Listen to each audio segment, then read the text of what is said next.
અમે બેસવા ગયા, એને દીકરાઓ બધા હતા. એટલે પછી દીકરો બધા મને સારી તો ઓળખે, હું ઓફિસર ને એ ઓફિસર. કે માસી હવે મમ્મીની તબિયત એ કંઈ સારી નથી રહેતી, હવે પપ્પા છે ને અમે બે તો જોબ કરીએ, તો પછી ઠાકોરજીનું તો મમ્મી અમને તો અડવા નહોતી, અમે તો બ્રહ્મ સંબંધ નથી લીધું અને અમારે લેવું નથી. અમે એવી રીતના બોલે ને કે મને એમ થયું ઊભી થઈ જાય અને હું કહું, પછી તોય હું કાંઈ ન બોલે. એટલે ઓલા બેનની આંખમાં જરાક પાણી આવી ગયા. વર ગયા એનું નહીં, ઠાકોરજી માટે કીધું ને એનું. એટલે મારી સામે આમ જોયું. મેં કીધું તારી ઈચ્છા શું છે? કે અમારે ભેગા રહેવું હોય તો ઠાકોરજી પધરાવી દે. સાંભળો શબ્દ તમે, તમે દીકરાની ભેગા રહેવા જાઓ ને, અમેરિકા હોય કે બોમ્બે હોય કે અહીંયા હોય, તો તમારું ઘર ના ગણાય. અહીંયા તમે રહેતા હો. આકાશને એકવાર એના પાર્ટનરે પૂછ્યું, બહારથી આવ્યા આપણે લોકો સત્સંગમાંથી, ને બધા બેઠા હતા. એ કે મારા મમ્મી પપ્પા છે, જય શ્રી કૃષ્ણ કર્યા, પગે લાગ્યા. પછી કે તારે ભેગા રહેતા લાગે છે? એ કે ના. ઠીક, કાંઈ વાંધો નહીં, મળવા આવ્યા છે, અમે મૂકતા જાશું. એ કે ના. એ કે તો બહાર ગામ રહે છે? એ કે ના. એ કે તો કેમ તું આમ પહેલી બુજાવે છે? એ કે મમ્મી પપ્પાને ભેગો હું રહું છું. એ આપણા ભેગા રહેતા હોય ને, અને આપણે તો સારું ઠાકોરજી બિરાજે, બ્રહ્મ સંબંધી છે, અન્યાશ્રય કરતા નથી, અસદ વાર્તાલાપ નથી કરતા, કોઈનું લઈ નથી લેતા, લૂંટી નથી લેતા. પછી એ બેને મારા સામું જોયું અને આંખમાંથી 2 આંસુના ટીપા પડ્યા. એટલે મેં કીધું, અને માનવ તારી ભેગું ના રહેવું હોય તો? મને કે તો એ જાણે, પણ એ નહીં હોય ત્યારે સેવા તો અમે નહીં જ કરીએ. અમારે બ્રહ્મ સંબંધ લેવું નથી. અમે એટલા મોટા ઓફિસર છીએ, હજી અમે લોકો આગળ ભણીએ છીએ. અમારે એક દીકરી છે, એને મારા સાસુ સાચવે છે, એ અમારે ભેગા રહે છે. મારી મમ્મીને ભેગું રહેવું હોય તો એક રૂમ મારા સાસુનો છે, એમ એક રૂમ મમ્મીનો. તો મેં તો આ મોટો બંગલો છે, તું અહીંયા રહે ને ભેગો? એ કે એ તો તમે કીધું એવું થાય, ત્યાં રહે તો મારી ભેગા કહેવાય, અને અહીંયા રહે તો હું એની ભેગો. અને મારા વાઈફને તો 2 ટાઈમ જો મારા જ છે, 24 કલાકનો નોકર. હું અહીંયા તો મમ્મી અહીંયા અડવાનું, નહીં અડવાનું, આમ નહીં કરવાનું, હાથ ખાસા કરો, મને જરાય પસંદ નથી. પછી મેં ઓલા બેનને પૂછ્યું, મેં તમારે શું કરવું છે? એ કે 16 દિવસ સાચવી લે, પછી મારે ઠાકોરજીને ગુરુ આજ્ઞા લઈને પંચામૃત કરાવી અને લઈ આવીશ. એને જ્યાં રહેવું હોય ત્યારે. આ ઘર જ્યારથી હું પરણીને આવી ત્યારથી મારા ઠાકોરજીનું છે. આ ઘર જ્યારથી આવી ત્યારે મારા પ્રભુનું અહીંયા સાથે રહ્યા છે. અને એના પપ્પા મને કહીને ગયા છે કે કોઈ દિવસ ઠાકોરજીને તું ક્યાંય પધરાવતી નહીં.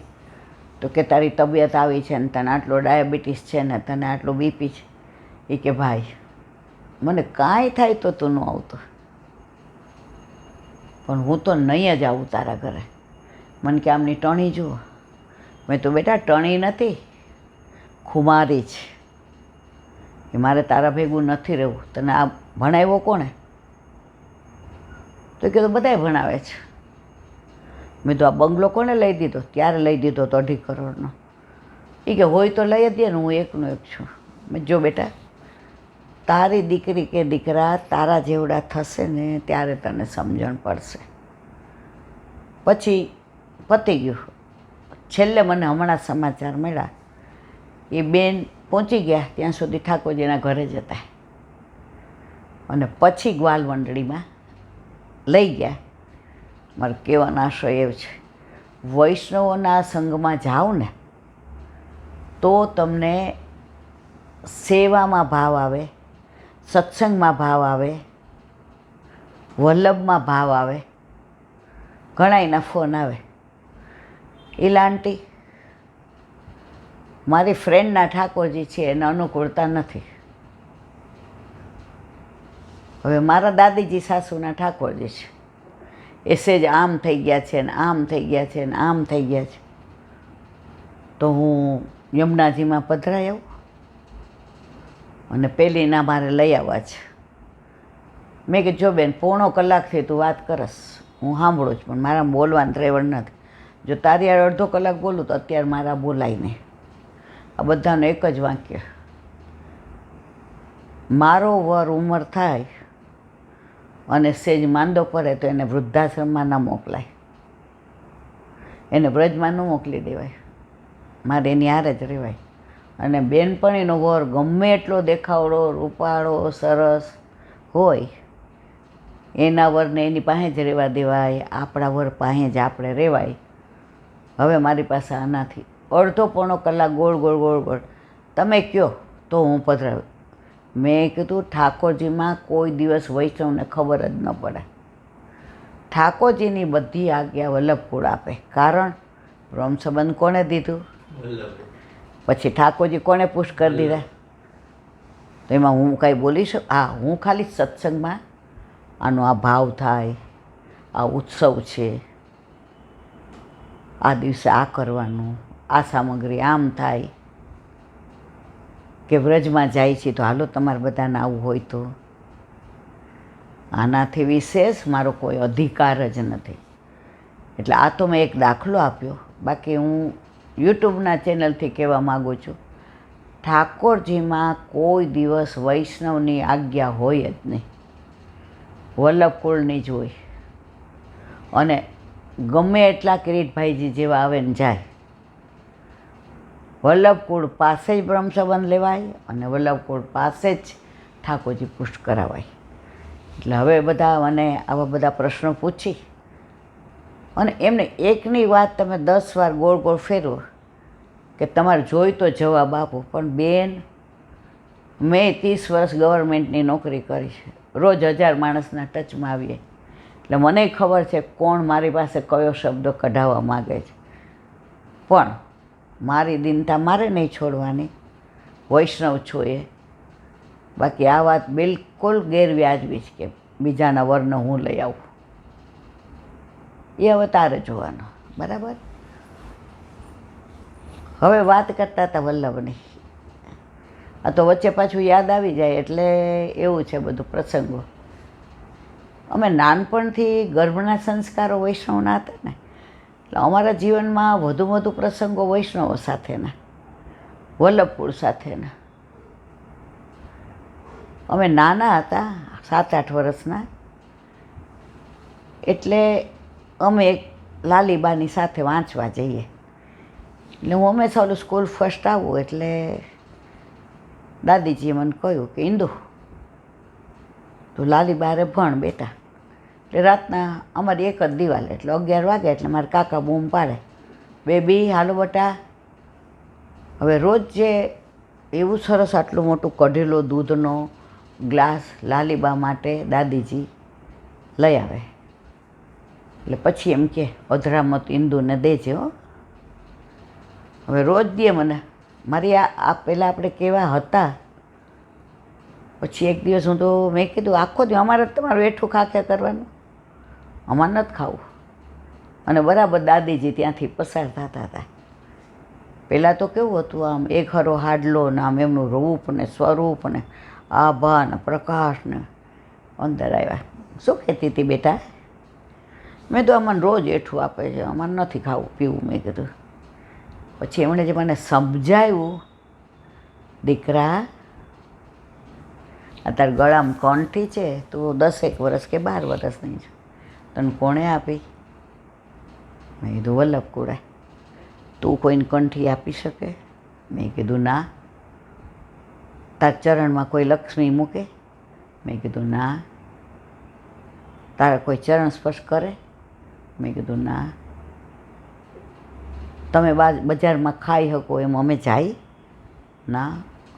મને ભાભીજીએ દાદીજીએ અડધો કલાક જે પુષ્ટિમાર્ગ સમજાવ્યો ને, ભલે બહુ ટપ્પા નહોતા પડતા, 10-12 વર્ષના હોઈએ, પણ એ મને સમજાઈ ગયું. એટલે બેટા તારે લાલીબાનું અધરામૃત લેવાનું, ત્યારથી રોજ જે પછી મેં પછી સવારે મારી બાને વાત કરી, મેં તો બા મને કે અરે બેબી તું તો આબરૂના કાંકરા કરશી કે. મેં કીધું પણ એમાં મેં ક્યાં ખોટું કીધું. પછી મારા કાકાએ સરસ કીધું, એ કે જો બેબીએ સંશય કર્યો તો દાદીજી એને સમજાવ્યો ને પુષ્ટિ માર્ગ ભલે કર્યો. કાકા કે એમ તો નહોતું કીધું ને તમે અમારું એઠું પીવો. મેં ના એવું નહોતું કીધું, પણ મેં એટલું કીધું કે હું રોજ અમારું એઠું નહીં પીવું. જૂઠણ કહેવાય, અધરામૃત કહેવાય, એવી મને કાંઈ ખબર જ ન પડી. તો મોટા ક્યાં થયા છીએ? વલ્લભકુળમાં.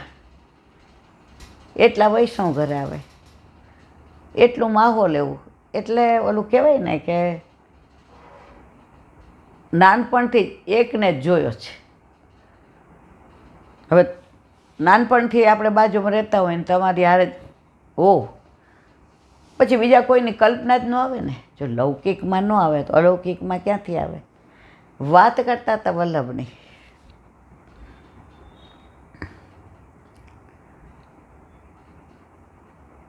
એક વારની વાત છે, કાળી કંચુકીનું કાપડ સરસ આવ્યું, વસ્ત્ર.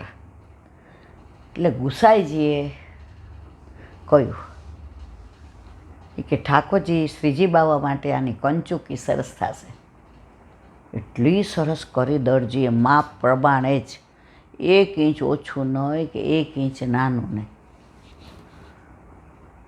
ગુસાઈજી બહાર સત્સંગ કરતા હતા, કંઈક કારણથી ચર્ચા કરતા પુષ્ટિ માર્ગને. આ તો સાક્ષાત પુષ્ટિ પુરુષોત્તમ. એણે રામદાસજીને આપ્યું કે શ્રીંગારમાં આજે આ ધરાવજો. હવે ધરાવી, ટૂંકી થઈ. બીજી વાર હવે આમ ધરાવો, મોટી થઈ. શ્રીજી બાવા મંદ મંદ મુસ્કાય. રામદાસજી કે જેરાજ આ બીજી આપ કયો એ ધરાવો, ઘણી શ્યામ છે આપણી પાસે, પણ આ તો ઘડીક થાય તો મોટી થાય છે ને ઘડીક થાય તો નાની થાય છે. ગુસાઈજી કે હવે સાક્ષાત પૂર્ણ પુરુષોત્તમ ચંદ્રાવલીજીનું સ્વરૂપ. સ્નાન કરીને આવ્યા. શ્રીંગારમાં તો ટેરો હોય જ. ટેરો કરીને ગયા, બધાયરા. શ્રીજી બાવા હસવા માંડ્યા. કાં મારા વાલા, આવી સરસ કંચુકી આપે મને કરાવી દીધી. આવી સરસ કંચુકી કાકાજી, વસ્ત્ર સરસ, ડિઝાઇન સરસ, દરજીને તમે કીધું એ પ્રમાણે સેવી દે. અને હું રામદાસજીના હાથે ધારણ કરું, હું તો આપના હાથે જ ધારણ કરીશ. જેવી ગુસાઈજીએ ધારણ કરાવી, દર્પણ બતાવ્યું, એવા મંદ મંદ મુસ્કાય. બહાર પધાર્યા એટલે રામદાસજી હૈસા. અમને ખબર તમારી યાર જીદ કરી કાકાજી. તો પુષ્ટિ માર્ગમાં બધાના ઠાકોરજી સાક્ષાત છે. શ્રીજી બાવા કે નવનીત પ્રિયાજી કે બાલકૃષ્ણજી કે મદન મોહનજી કે ગોકુલચંદ્રમાજી, બધા ઠાકોરજીમાં આપણા સ્વરૂપની અંદર બધા આવી જાય.